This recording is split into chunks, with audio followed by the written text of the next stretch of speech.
In this lesson, we are considering the biblical foundations for missions, and we're going to be looking specifically at missions in the Old Testament.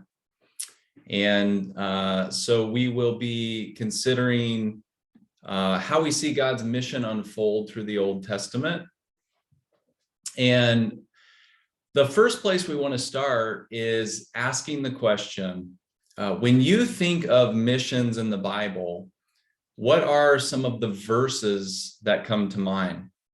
So for instance, if someone in your church were to ask you, what is the biblical basis for missions? What are the passages you would go to? Where would you take them to say, this is God's commands in the scripture, telling us to go bring the gospel to the nations? For many of us, we would begin in the New Testament and go to places, what we call the Great Commission. The Great Commission, of course, occurs in Matthew 28, but also at the end of the other Gospels. And this is where Jesus, prior to his ascension, tells his disciples to go into all the world, to make disciples of all nations, to baptize them, to teach them to obey everything he has commanded. And of course, this is not a wrong place to begin when we think about missions. Others might go to the book of Acts chapter 1, where Jesus tells his disciples that they will be his witnesses beginning in Jerusalem and eventually spread to the ends of the earth. Again, these are clear passages in the scriptures that tell us about God's mission and God's command for his church to engage in mission. But one of the things we want to learn in this course is that God's mission is not something that began in the New Testament. That in fact, God has been on mission all throughout the history of the world. And so today specifically, we want to think about how do we see God's mission in the Old Testament. Now, before we get there and look at this mission unfolding through the Old Testament, it's important for us to ask the question, what is the Bible? When you think of what the Bible is, what comes to mind? Maybe you've heard the acronym for the Bible, BIBLB, each letter standing for a different thing, basic instructions before leaving earth. Or maybe you think of the Bible, or others in your churches think of the Bible as an encyclopedia of religious information. So it's a book of topics that you go to, and if you have a question about life or spiritual matters, you can go and look up that topic. Maybe we think of it as a moral compass. How do we do right and wrong in this life? We can go to the Bible and it tells us how to live. Or some people might just view the Bible as an ancient historical document. If you want to learn about the religions of the ancient Near East times, or the Israelites, or perhaps the first century, we can go to the Bible. And in a sense, all of these things are partially true. There's an element of truth in each of them, and yet they fail to recognize an important element, and that is that the Bible is the story of God's mission. Really, the Bible is the story of God's plan to establish his kingdom and save a people for his own glory. And so the whole Bible is not just 66 disconnected books, but actually it's one continuous narrative. I remember the first time as a new Christian, I realized this. I was on a mission trip and I was doing my morning devotions, reading in the book of Acts, and it was the portion where Stephen was recounting the history of Israel leading up to the coming of the Messiah. And as he went through each of those stories, he was tying them together to show God's plan of redemption has been moving toward a specific purpose. Another way we can phrase this is God has been on mission since the beginning of creation. And so I want us to consider the story of God's mission. And we'll be looking specifically in this time at the Old Testament and later on at the New Testament. So when we think of the story or the drama of God's mission, we might think of it as happening in 6 distinct acts, 6 acts of God's drama unfolding throughout the history of the world. And these 6 acts we can define as creation, rebellion, the nation of Israel, Jesus, the Messiah, the church, and the new creation. There are other ways to summarize the story.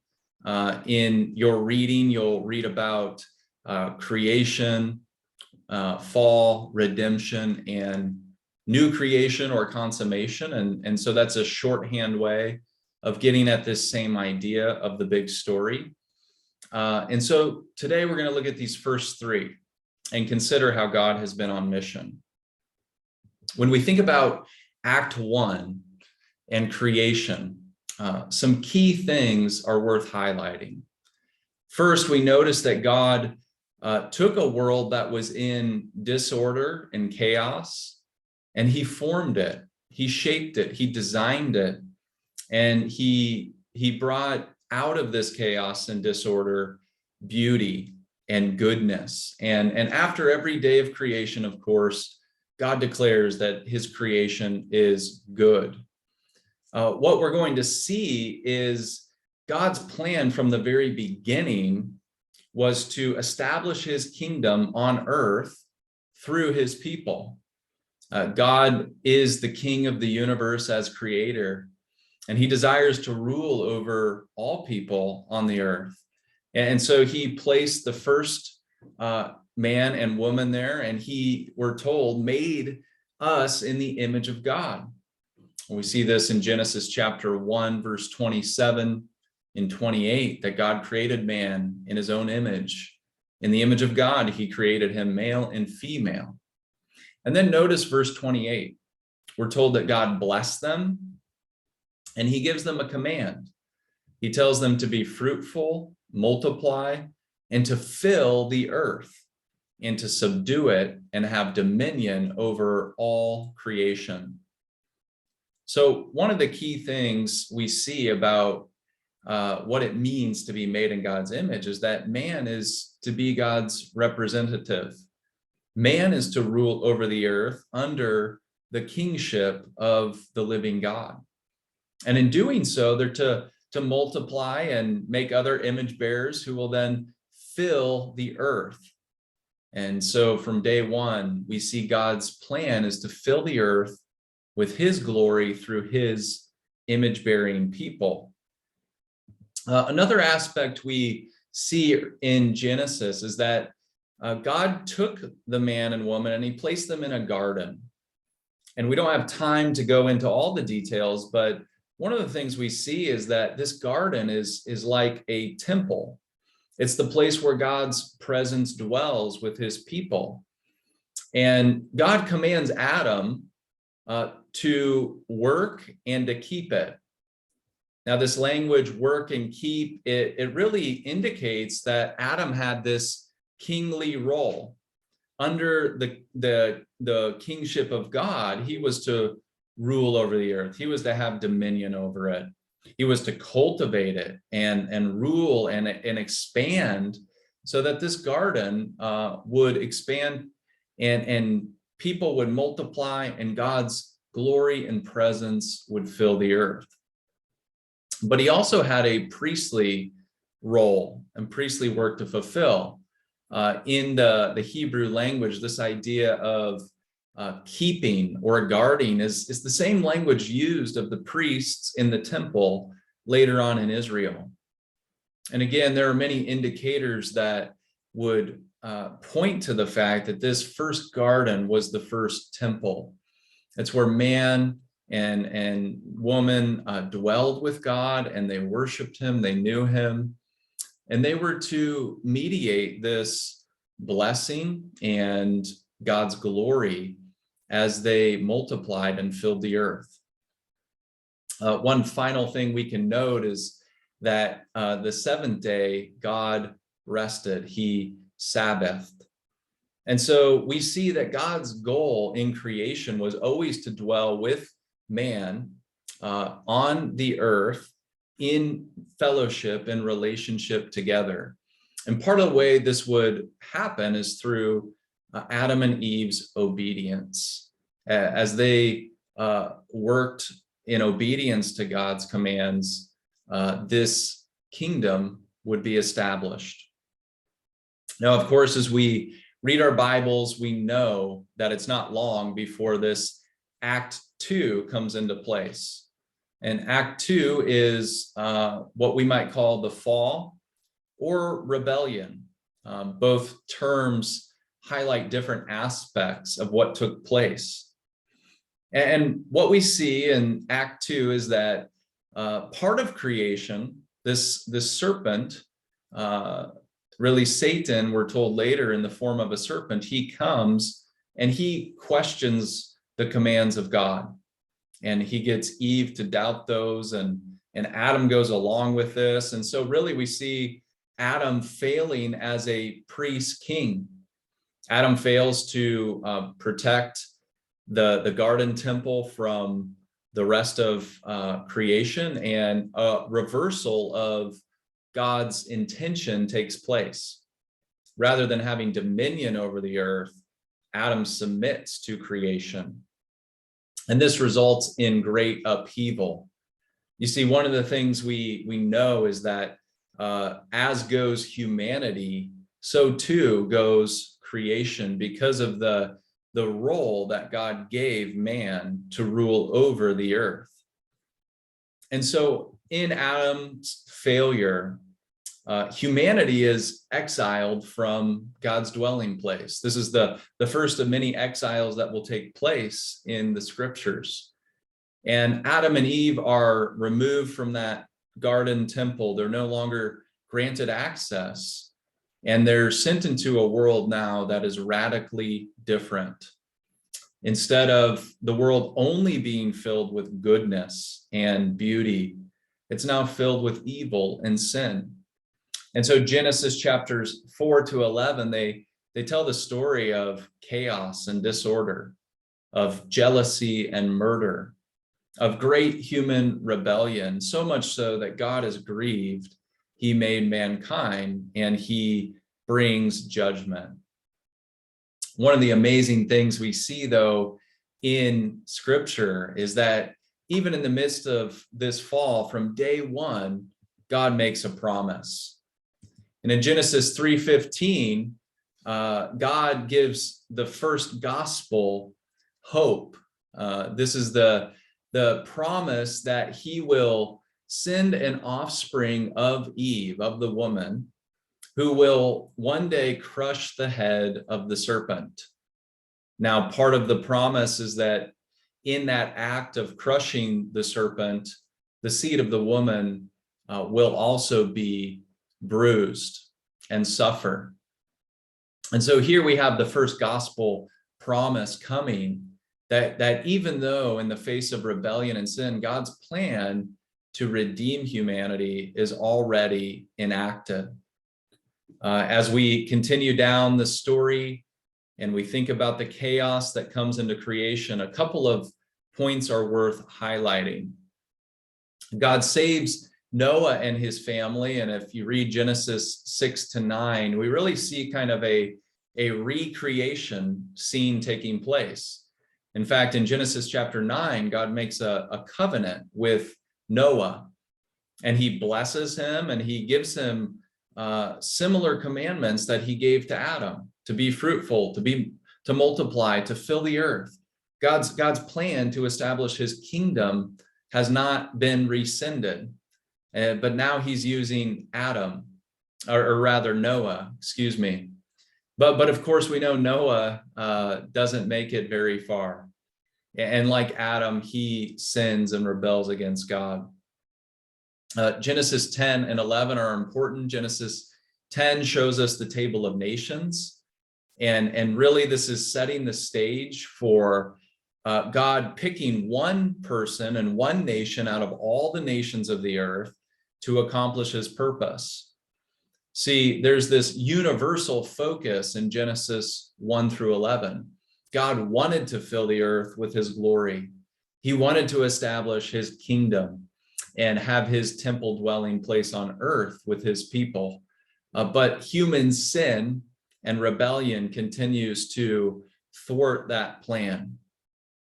In Genesis 10, we see the nations are being developed, and in 11, we see the ultimate act of all the nations in rebellion to God as they build the Tower of Babel.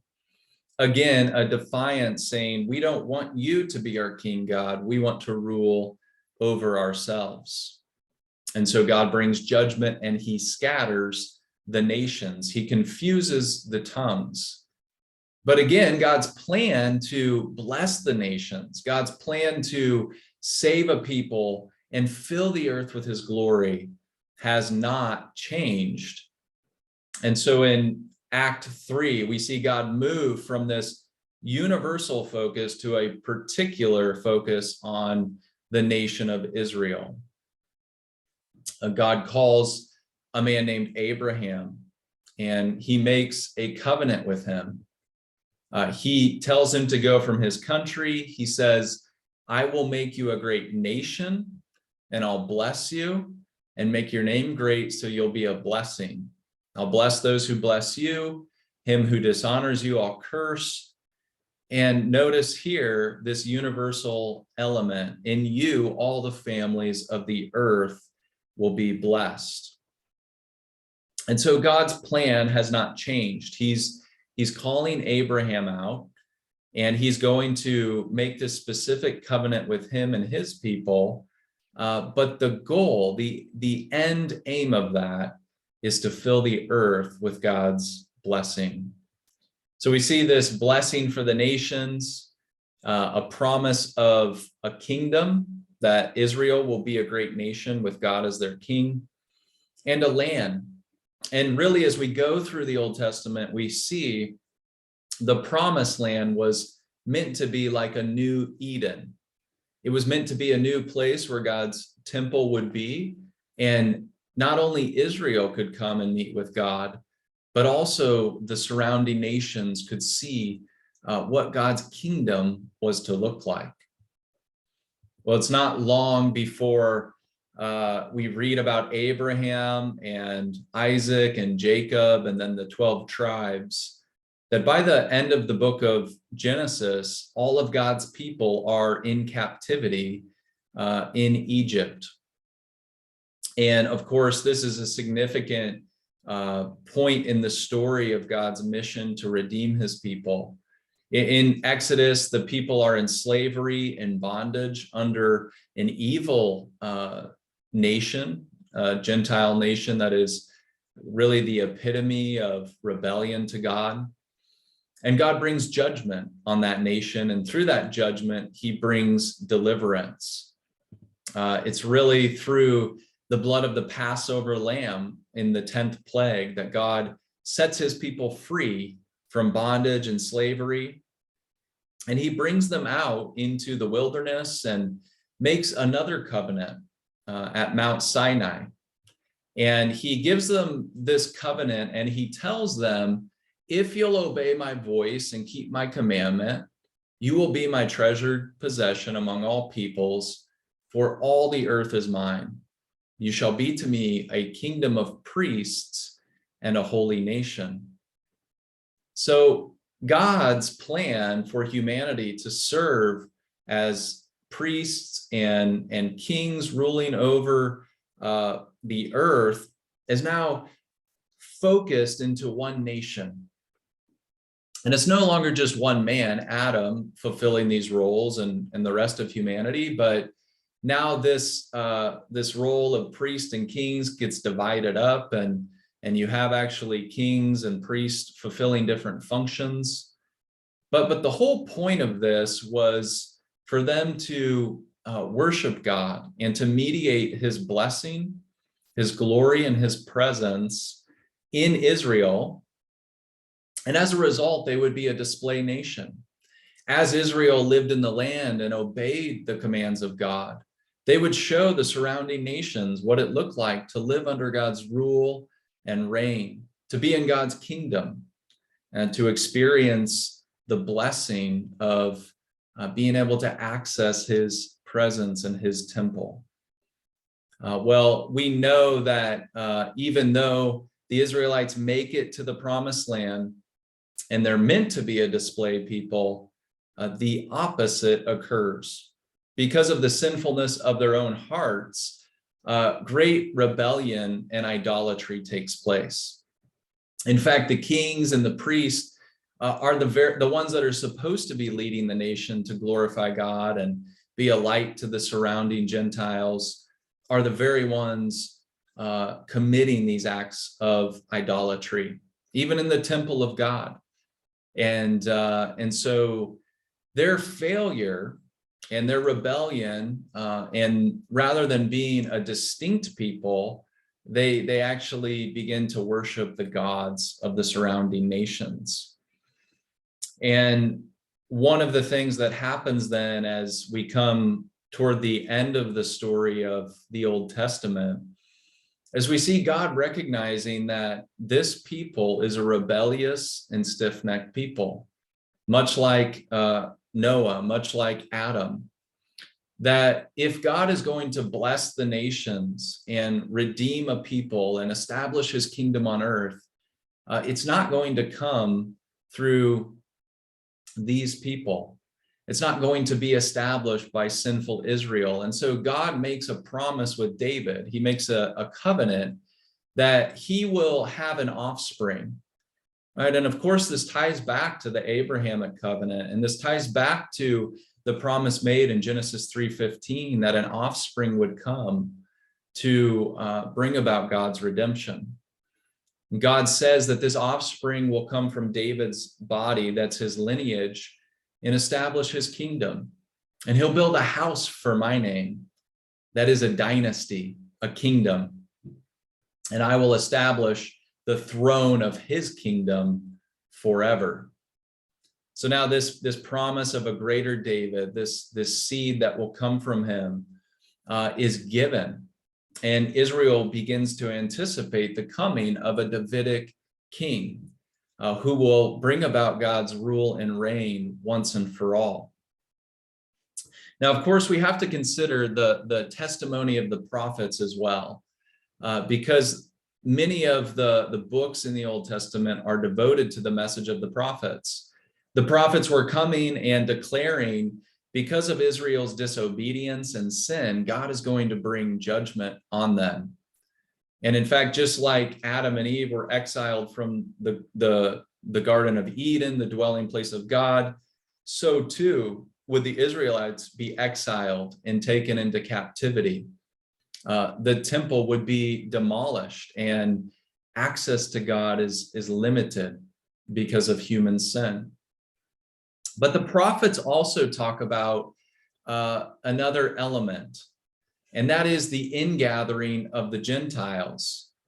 Now, historically, Israel was primarily to be a display people. That is, they were to live under God's rule and reign and obey his commandments. And as the surrounding nations saw that, they could join in. They could become sojourners and proselytes.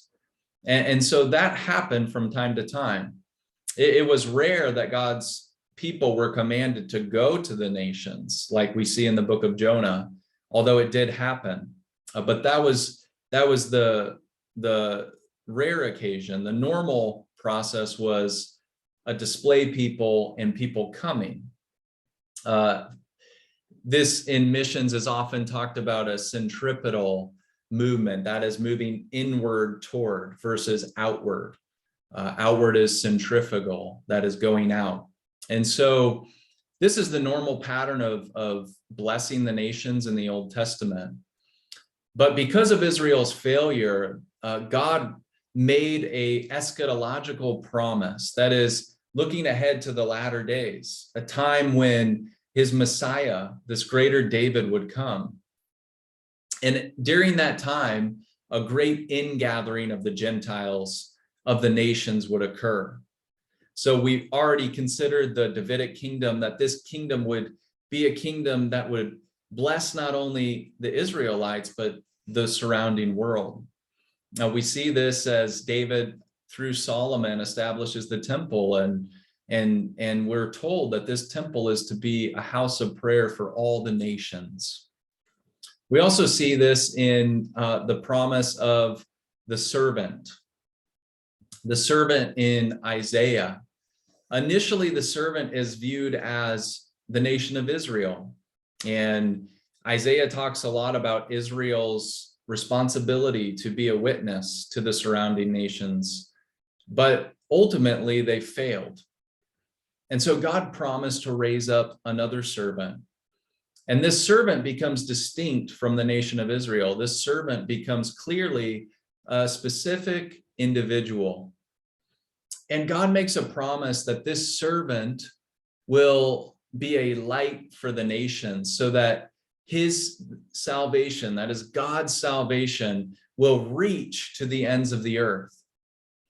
And this messianic servant, of course, in Isaiah 49 and all the way into Isaiah chapter 53 in particular, talks about how this servant will bless the nations and bring salvation.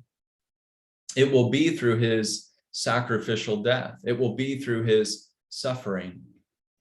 So all through the Old Testament, there is this building anticipation that what God intended from the beginning, a kingdom of people, a kingdom of priests and kings living under his rule and reign, filling the earth with his image, his blessing, his glory, that would happen. It's unfulfilled over and over and over in the Old Testament because of human sin and rebellion. And so God makes these promises that through his Davidic king, through the seed of Abraham, through the seed of the woman, through this suffering servant, he will fulfill his intention to establish his kingdom on earth. Well, Israel's sin resulted in exile, and they were removed from the land for 70 years. Their temple was destroyed. And of course, the Old Testament ends on a bittersweet note. The people are restored back to the land under Ezra and Nehemiah. They rebuild the temple. But even at the dedication of the temple, you remember there's weeping because the former generation remembers how much greater the kingdom used to be. And there's this anticipation among God's people. When will the Messiah come? When will the Davidic king come, who will not only establish our kingdom, but also bring about great blessing to the rest of the nations? And this has been God's plan from the beginning. We're left with these questions at the end of the Old Testament. When will this servant come? When will God's blessing come? And of course, as we turn to the pages of the New Testament, which we'll do in our next lesson, we see one more thing taking place. And that is the promise and fulfillment of a new covenant. Because not only did the prophets promise that a Davidic king would come, a suffering servant would come, but God recognized that under the Mosaic covenant, his people could not establish his kingdom. And so in Jeremiah 31 and Ezekiel 36, God makes a promise. Many other places, he tells them he's going to make a new covenant. It won't be like the old covenant.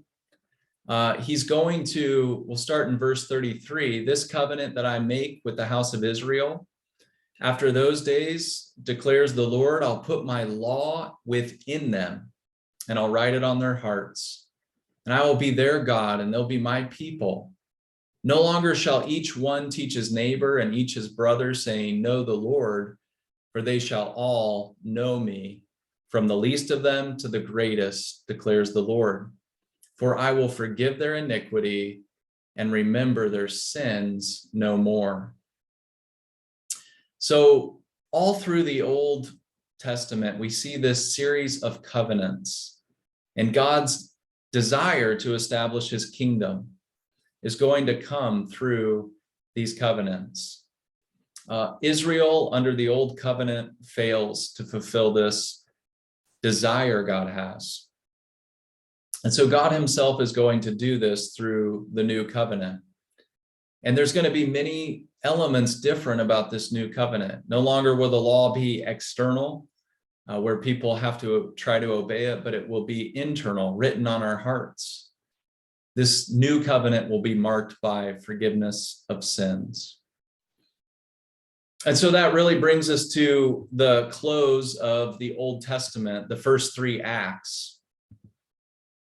Next time, we'll consider the next three acts and how the new covenant is really the fulfillment of this ongoing story of God's mission to establish his kingdom, to fill the earth with his glory, and to make his dwelling place here among his people. Now, when we read the Old Testament this way and recognize that God has been on mission from the beginning, we realize that the mission of God is a key theme that ties the story of the Bible together. So there's been a recent resurgence in this idea of reading the Bible with a missional hermeneutic. And really what that means is just recognizing that God is a God of mission. From the beginning of creation, his plan has been to establish his kingdom.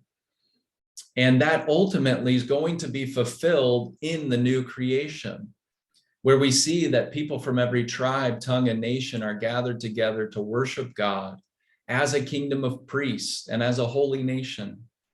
And God's temple is going to be here on earth, and the dwelling place of God and man will become one. This has been God's ambition and plan from eternity past.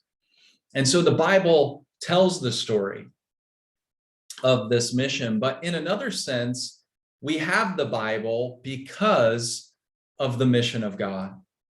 You see, the reason we have scripture is because God is establishing his kingdom. He's revealing himself throughout this story of redemption so that we can enter into the kingdom and become part of his image bearers once again, rightly reflecting his glory, exercising dominion, and being under his rule and reign, and therefore being a blessing to the nations and to the whole world.